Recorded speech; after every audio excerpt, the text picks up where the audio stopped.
Afternoon. Thank you, everyone, for being here today.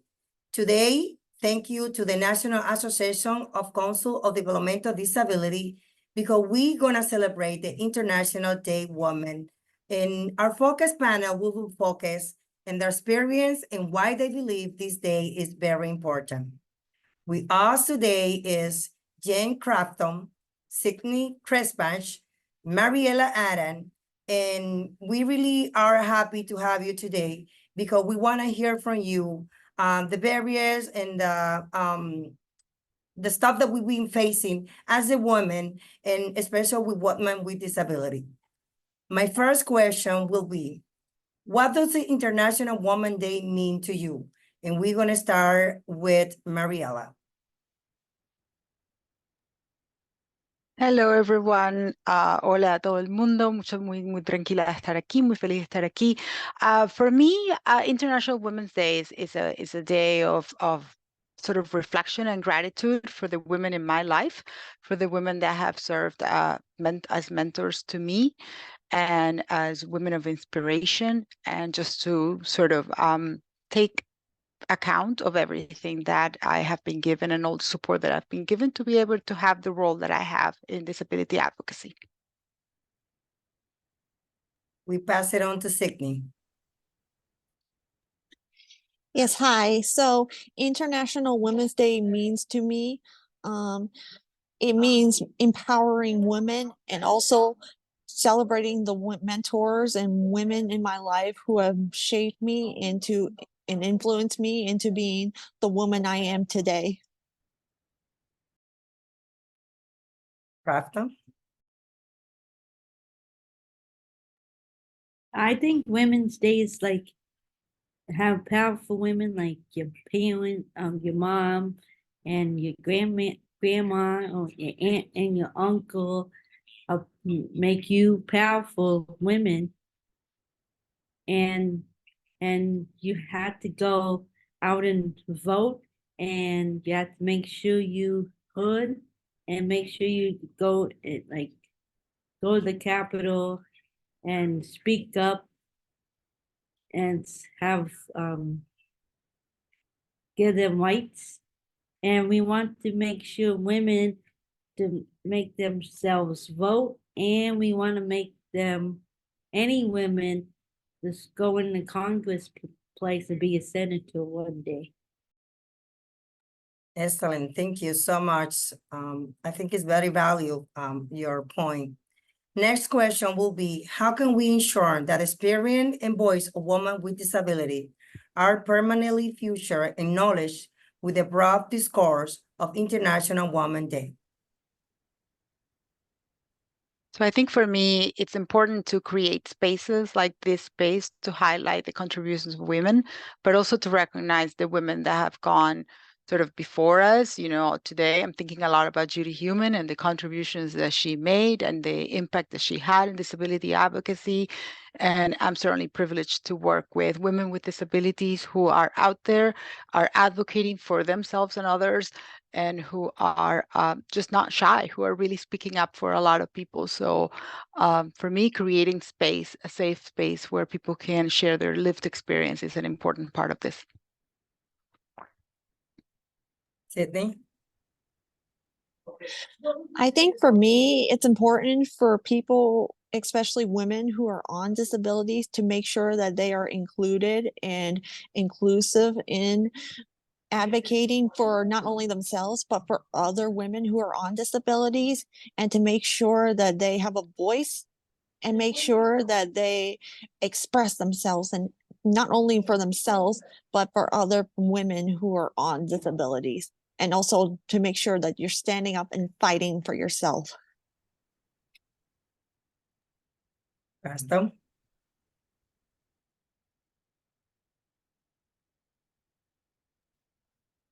Can you hear me, Crafton? Is she freezing?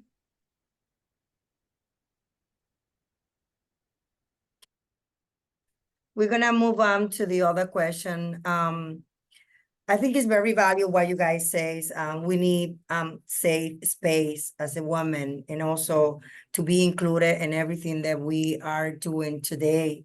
And also be able to advocate and express ourselves in the way that our voice can be heard. So that's very valuable point that you guys are mentioned. Our next question will be, in what way do intersecting identities such as race, sexuality, or socioeconomic status impact the experience of women with disability?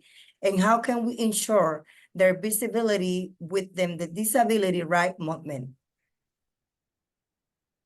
So for me, what this question brings up is the idea that not everyone, even with the same amount of education, not everyone is in the same position to advocate.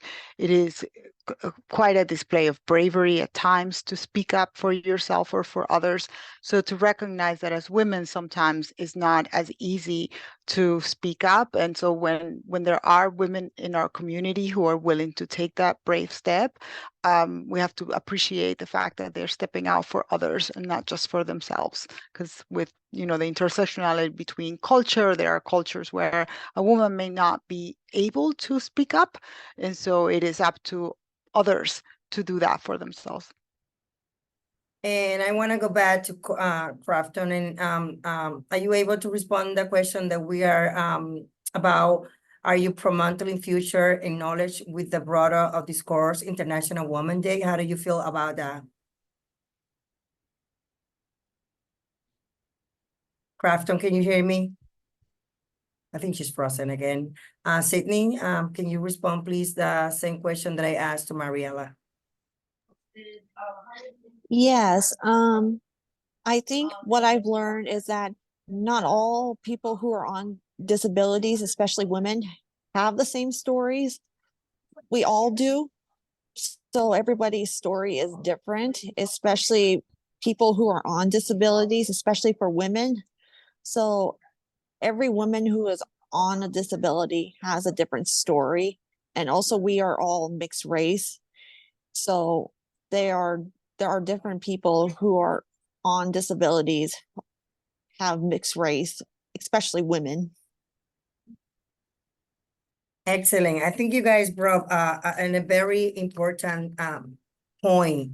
So not everyone have the same opportunity. And we all have a different background, as Mariela say.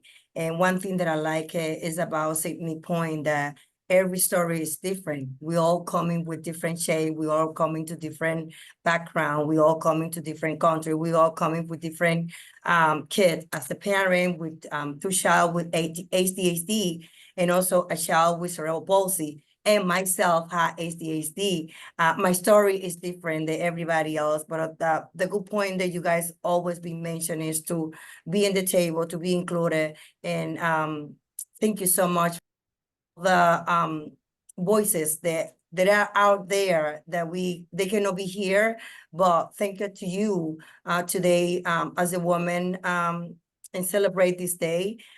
We bring in a good point. So thank you so much for the advocacy that you guys been doing. My next question will be, how can we support and empower women with disability to advocate for the right and enact meaningful change in their community or society at large? How can we support them? I think one thing that I take into my work is to always highlight the importance of including the lived-in perspective. So if I'm in a room of professionals and we are discussing anything about disability, I try to be the person that says, let's invite someone, let's ask them directly to stop having professionals kind of tell their stories and invite the people with disabilities themselves to tell their story. And then the other thing that's important to me in my work is to allow space for stories that not necessarily have a happy ending. I think oftentimes we love stories with happy endings, with a redeeming sort of value, but I think that we have to listen to the stories of women with disabilities that are struggling, that are having difficulty getting the services and supports that they need, and be okay with that. And because that's a catalyst for change. We have to make an effort to include those voices as well, even though they might at times make us feel uncomfortable. Thank you so much. Good point. Sydney? I think it's important to support and empower women with disabilities to advocate for their rights and fight for what they believe in. I learned in my 2 boards and commissions that I'm serving on, one local and one statewide, is that every parent advocate and a self-advocate with a child with a disability, or a self-advocate with an individual with a disability, is that they have to be included in all meetings and presentations to share their stories and get the message out to our community. Excellent. Crafton, are you ready? Yeah, I'm ready. So I'm on the Governor's Council board. I'm the chair for the Governor's Council, and I'm the only first intellectual disability to be the chair in Alaska. So that's empowering all different people, for women to be powerful, for people to understand disabilities, and we'd like to for the next generation, for women to make them life is better then. Excellent, excellent. I think also you guys brought a great point here. And I like how Mariela say lifting other women. Sometimes we forget that with the help that we can do to other women, we can find the great leader that sometimes they need to push from our help to lift them up, and they can find themselves and be a great leader too. I like how Sydney say also to fight and advocate for their what they believe, and sometimes we afraid to fight for and to be the advocate for what we stand up for and what we believe. So we need to encourage more women to fight for for what they believe, and also, you know, include them to be a self-advocate, and also to be presenting you know, anything that they want to be presented, and just give it the power to be the self-advocate. So I think your words are very powerful, and I believe in women listen this presentation, they're gonna empower themselves for what you guys being brought up to the table.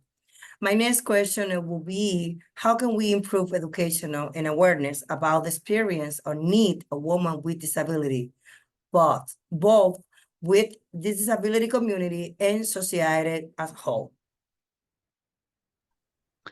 I think for me, especially, you know, I'm a faculty member for the LEND program.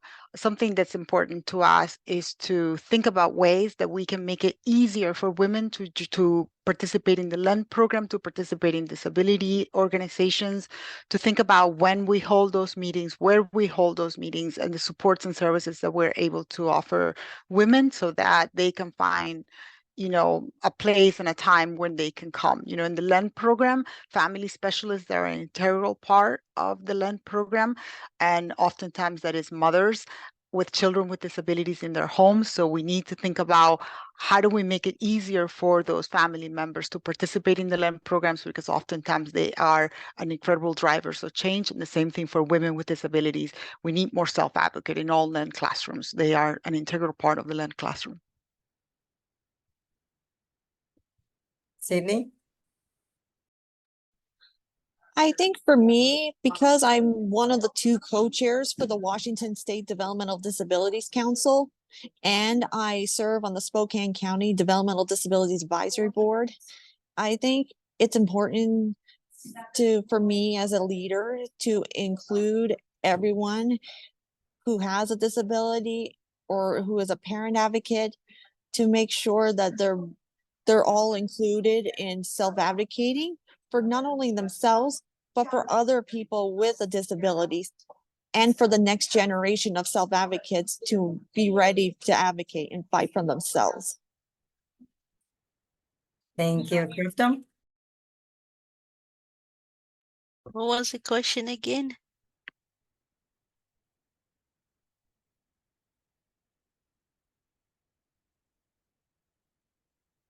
You are muted, Raquel.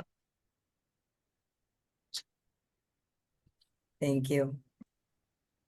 The question is, how can we improve education and awareness about experiencing need of women with disability, both within disability community and the society as a whole? So you have disabilities empower each other, because empower each other is really making a difference. And we bring everybody up if we empower with disabilities together. And I'm really in powerful people that people said, oh, you can't do things, and I like to teach them, yeah, we can. We have a right to do things that you don't tell us to do. Like for me, for example, I want to be a senator, first intellectual disability senator from Alaska. And people said, oh, it's too hard for you. Like, I think I can. I know I can. So that's why people should understand that. And sometimes it's hard, sometimes it's not easy, but it's always the hard work can pay off. And I think every woman have that. They work hard, and then they have what they love to do for passion, and they understands that doesn't come easy. Some people, like money and math is not my strong suit, but I have somebody help me understand money and math, so I make a difference, and it's easy for everybody else with disabilities, for women, to stuck with their passion, and when they love to do, you make it world a little bit different. Excellent, excellent.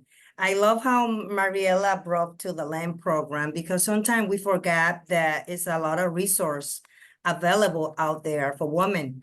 And as a parent also, as a former LAM program, I remember when I was there for the first day, and I feel underdeserved to be there.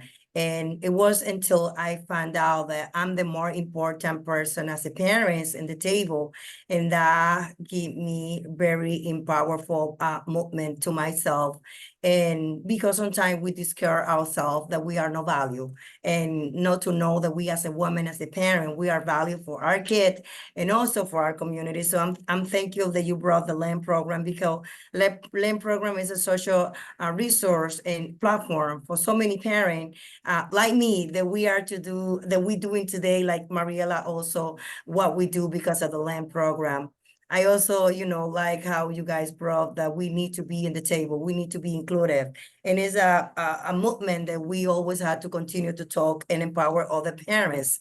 In order for us to change the world, we had to be in the table and be the voice for those who cannot be included, and empower each other. As the sickness say, we need to keep it empower other. And also, as the Crafton say, yes, we can do. Don't let nobody make you feel that you can not able to do nothing, or make you feel or put you down and say you, because you're woman or because you have any disability, you cannot do nothing. So I like all the point that you being appointed today. And my last question is, what are your message for International Women's Day to those women, to those parents, to those women with disability that they are out there? What is the message that you want to deliver today for them?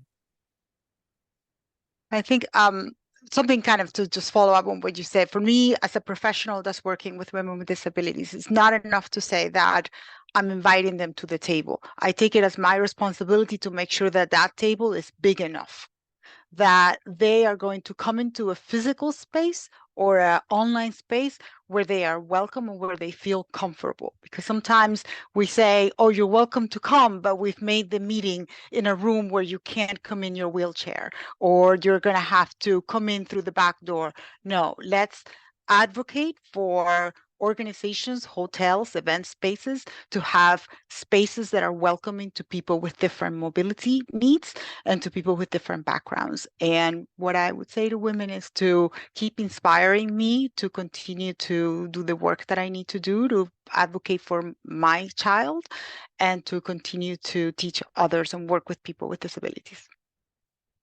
Thank you, Sydney. I would have to say about International Women's Day is just to be proud of who you are. Don't let anybody stand your ground or beat you down.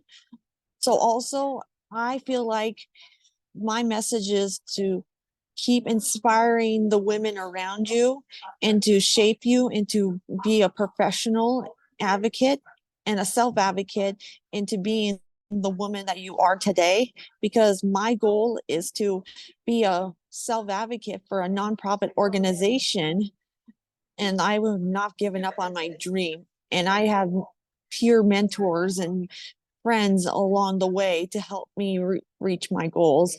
So my message is that keep inspiring people and empowering women every single day. Thank you. Excellent, excellent. Crafton? I think all disabilities and non-disability women are powerful, and if you want to get out to vote, make sure you get out and vote, because we will need more powerful women in the Congress people and everywhere in general. We need people with powerful women and make the world better with powerful women. And I believe everybody women have rights to their health care and everything, and people understands that we have rights.